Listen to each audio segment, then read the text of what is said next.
Hey guys. It has been brought to my attention that um,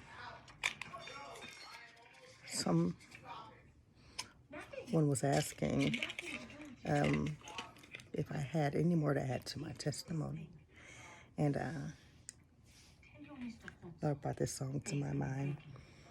If it had not been for the Lord on my side, tell me where would I be? Oh, tell me where would I be? Um, Helen Baylor did a really good rendition of that. I don't believe I've ever shared with anyone why I usually work alone, or I usually see me at events or things, and it always seems like I'm solo. And it's not that it was completely by choice, it was actually by force. I used to be a part of a singing group. We had done television shows. I don't know if you all remember that Emmy Award winning show, actually, from the late 90s. It was called The Awakenings. Do you remember that? The Awakenings. We did that. We actually did a 2-part series, y'all. We were doing things. And we had a couple of people who, were praying with us and would travel around with us, going to different events. But it's really odd. I never shared this. I got a phone call one day telling me that I lost my team. Not to a disagreement or to, I don't even know what this means, creative differences or none of that. But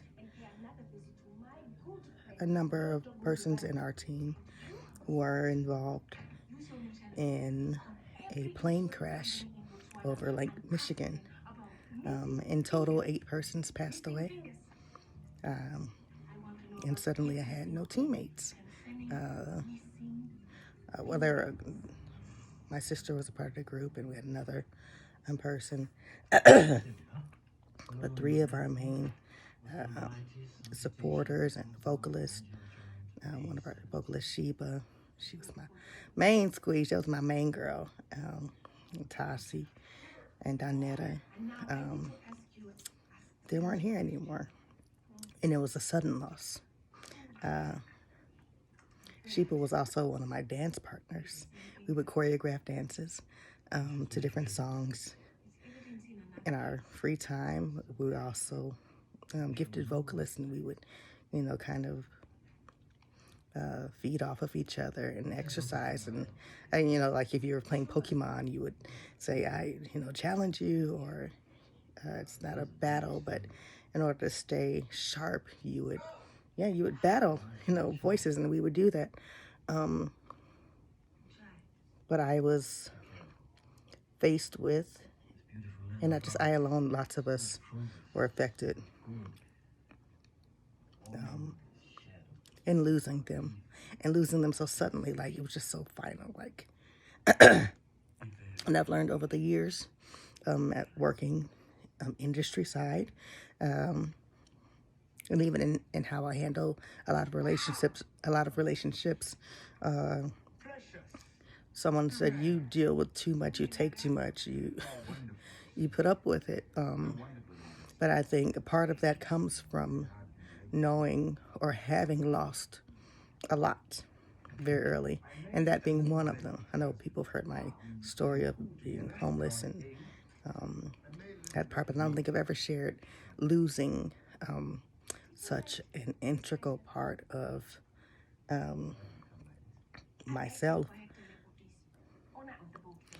I don't say myself, but an integral part of what helped make me. When you have someone that you can write for, and we could bounce sounds off each other, and I could write the harmonies for all of us. Well, then suddenly I had nobody to write harmonies for. So when I would create songs, for my catalog and mail them out to industries or music labels and artists. I would always do all the harmonies myself because when I'm writing, I still hear them. Um, and it's not that that ever stopped when my team was gone or, was lost so abruptly. It was still a gift that God had given me. I just had to uh, revamp and restructure how I worked. Um, and yeah, I don't know if anyone's ever lost someone that suddenly, and of course, everyone has, not everyone has, but um, in your life, you will lose someone. Um, should the Lord tarry, the old saints used to say, should the Lord tarry. But losing that many people, that suddenly it jars you. And you don't know how you would ever react to that. And that's why when I'm working with a team or a group of people and I'll hear foolishness or people being catty or petty and I want to do this and I can do this by myself and I can find another you. Goodbye. That's cute. That's adorable. I love that people think that it's something. I was actually telling someone that a few months ago that when I hear people saying I can go do this, I can embark on this journey by myself and I can, recreate this team or recreate that. I'm really like all ears. I want to know how they're going to get this done. Like, how? I am genuinely intrigued. I really want to see how this is going to work out. But over the years, and I went on to get married and have a family and raise my daughter and my son. And I didn't even realize I hadn't even told my daughter about my team that I'd lost until a couple of months ago. And it was my daughter was actually surprised, like, Mom, I know everything about you. I know everything. How is it that this seems like the first time I've ever heard this story? Because we kind of shared everything together. And like if she would get into it with her friends, I would say, try to work it out if you can, but then try to use wisdom. Sometimes it's time to move on. It's time to, close the door, let a new chapter start in your life. But I would think back, to what my friend would do in this situation. Sometimes I feel it seems like I can hear them. And when my friend Sheba, she had this really, really unique laugh. It was really high pitched. And she would laugh so hard that she would stop breathing. And she would have spaces in her high notes. But that's something I've never forgotten about her. And there were some things that I saw in my daughter that reminded me of her, aside of them kind of looking similar. That was really interesting. We both had fair skin and this light brown hair and this, rambunctious personality. And of course, they could sing and were funny and are funny. And I was telling my daughter this. She's like, Mom, are you serious?